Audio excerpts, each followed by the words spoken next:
The list of Sumerian kings describes how a group of enlightened beings descended from heaven to rule the earth.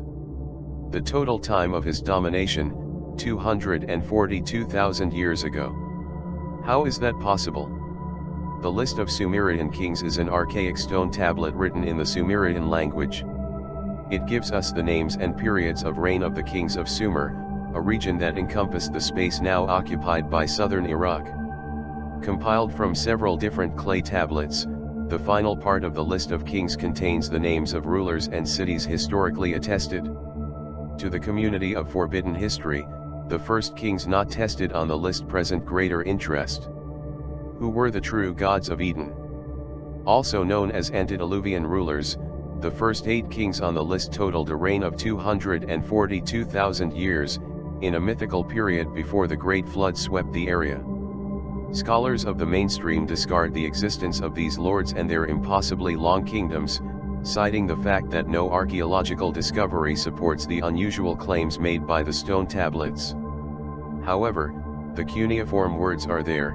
After royalty came down from heaven, royalty was in Eridug.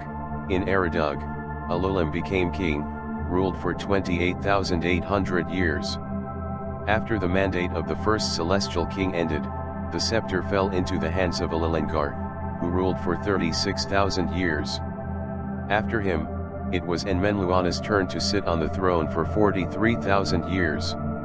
The next 5 kings occupied the position for long periods of time, the shortest of which lasted only 18,600 years.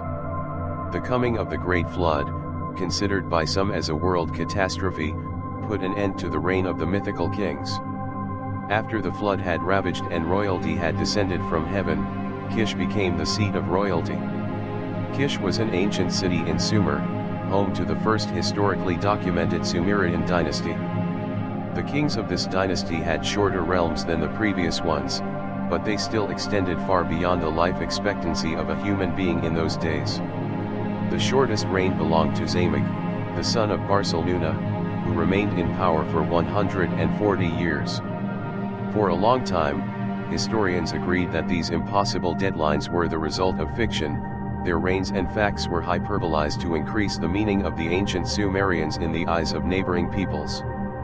By documenting their extremely ancient history, they could place a legitimate claim to govern the lands.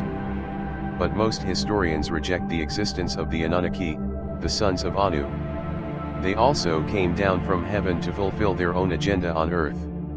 These beings had mastered space travel, and although it is said that they came here from the 12th planet, Nibiru, their place of origin could have been in another part of the galaxy.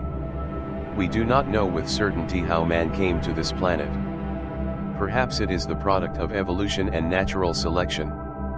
But if human beings were created by someone, there is room for the Anunnaki Genesis theory, which states that man took his first breath in the laboratories of the Anunnaki Enki and Ninmah geneticists. If these beings were able to manipulate and transform Homo erectus into rational and intelligent humans, it is evident that they were able to prolong their own lives. This could mean that the longevity of the reigns in the Sumerian kings list could be interpreted as a reality rather than a metaphor. As far as we know, these celestial beings could have been immortal or at least impervious to factors such as aging and disease. If they handled enough power to be considered gods, it is logical that they were immune to the problems that end with our short lives. There is always the possibility that we look for answers in the wrong places, and the list of Sumerian kings is half fable, half done. But in the middle of this controversial topic, one thing is certain: the history of our planet is strange.